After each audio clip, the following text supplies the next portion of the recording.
A little bit bright this morning. We were just saying, you can't miss Denise Van Outen. Very bright in the sofa, brightening up the breakfast sofa this morning. Good morning. Good morning. Why are we talking to Denise? Well, taken to the stage, it's nerve-wracking for any performer, but especially true if you're the only one in the show, as she is. And Denise is doing that for her latest venture, which is a one-woman play featuring popular songs from the 80s and 90s. It's called Some Girl I Used to Know, telling the story of a career woman, an unhappy marriage and an old flame coming back on the scene. Let's have a little look. Ain't no doubt, there ain't no man makes me feel like you do. There ain't no man that I ever found. Oh, there ain't no man like you do. Oh, there ain't no man. Well, I don't care what they say. I made up my mind anyway, 'cause you got the love that I need, and I wouldn't change it for anything. So Sounds Denise, great. explain. As you perched on your bed, what's happening? Yes. What's the storyline? Well, it's all set in a hotel room, so I actually stay in that room for the whole play. And it's about a character called Stephanie Camworth, and she's a very successful businesswoman. She's got her own lingerie label that's expanded and built this massive empire. And she's in a marriage with a guy named Paul. I wouldn't say she's unhappy in her marriage. Her marriage is just a bit stale. So she's not, and she's at a crossroads with her marriage. Paul wants her to settle down, have children, and be less of a career woman. She's obviously very focused on her career. She's in her late 30s.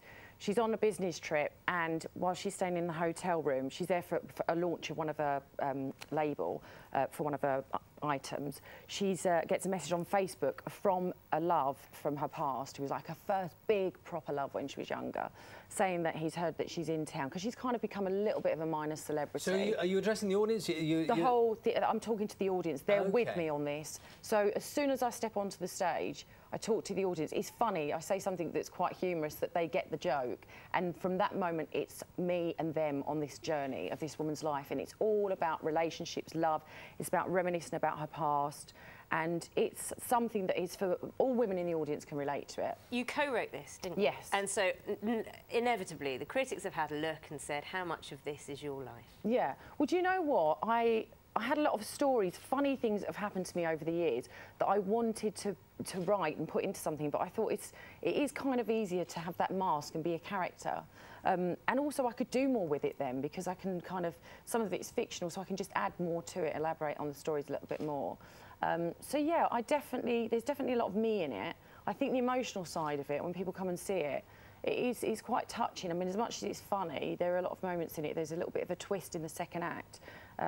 And I sort of go to a little bit of a dark place, and you know, so there's all this. There was much more scope to do a lot more with it. Well, it rather begs the question. I mean, you have to a degree led your life in the spotlight, haven't you? I mean, Yeah. there has been that element to it. Maybe, you know, maybe at the beginning it was something you welcomed and embraced, and then, you know, there's an ebb and flow to those things, isn't there? Yeah, I think the industry that I'm in, that we're all in, you kind of, it's part and parcel of what you do, and you have to become accepting of it.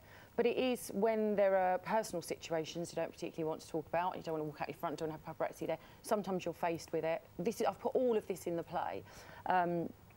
Yeah, it's just one of those things I've had to sort of get used to. And those low points, I mean, the character has the low points, Yeah. but I'm assuming that there must have been times for you as well that have been pretty... Yeah, that's at times it's been tough, but, you know, I'm very lucky. I get to do a wonderful job, and, you know, I get to express that emotion and put it into a character and put it on stage, and that's exactly what I do. I channel it there. How scary was this? It's petrifying. I'm not going to lie. I did a one-woman show in 2003, which was the Andrew Lloyd Webber production, Tell Me on a Sunday, but that's all in song. And strangely, you kind of have the music to hide behind. There are those moments, it is like you're living a musical, where if I'm doing something and there's a little bit of silence for me on stage, you know, there's music underneath me playing, but you're very exposed doing this. It's a play with music. We've put in songs from the 80s and the 90s, some great classics that we've reworked. Steve Anderson, my musical producer, has made sound fantastic. So yeah, there are those silent moments, and those silent moments are needed because that's when you bring the audience in with you. You said that there are a lot of women watching. Yeah. Have you written this just for women, or do you think No. this could appeal to men? Oh, it's for everybody. It's not. I wrote it because I watched with Terry Ronald, my co-writer, we wrote it because I watched Shirley Valentine when I was younger, and I loved how it impacted women and how they could relate to the character. And I felt like there wasn't really a female role for women of this generation, and how everything has evolved for women. You know, now you've got a lot of career women who are putting their personal lives on hold, having children much later because they're so focused on their careers. But everything comes at a price, and that's what I wanted to challenge. Can you have it all? You know, you choose to have this wonderful life to the outside world, but on the inside, you know, there are a lot of women that are probably not very happy, you know, because they kind of feel like they've missed out on their opportunity to have a flourish in a relationship or to have children. So I kind of wanted to challenge that because I felt nobody was writing for us, women of today. So, but men do absolutely love it as well, because as you would expect, it's a bit cheeky. A little bit cheeky. It's a little bit of me. So yeah, so it is, and it's funny. And I think for guys, they will sit there and they try and sort of figure out which guy they are, because there's two sort of main characters in it. You never see them. I talk about them. The old flame or the you've got Sean, who's, you know, he's the charmer and he's a little bit of a bad boy, and then you've got Paul, who's the kind of safe, stable, lovely guy, you know. And I can't say at the end of it who she decides to stick with, but the whole show keeps you on the edge of your seat because you're literally thinking, who is she going to meet up with?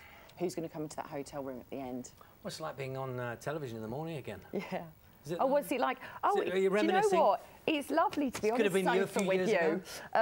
Yeah. I mean, I absolutely loved doing breakfast TV. It's great, and you do become like a little family, don't you? Because you're the only ones getting up at the ridiculous hour of like 3 o'clock in the morning. But you don't miss that. Yeah, do you know what? I'm guilty of reminiscing about my past because I had such a brilliant time. And yeah, we had a brilliant time. You'll know about this. I've got the count. It's been lovely seeing you here this morning. Thank you. Thank you for having me. Some Girl I Used to Know is on at London Arts Theatre. We'll see you tomorrow morning.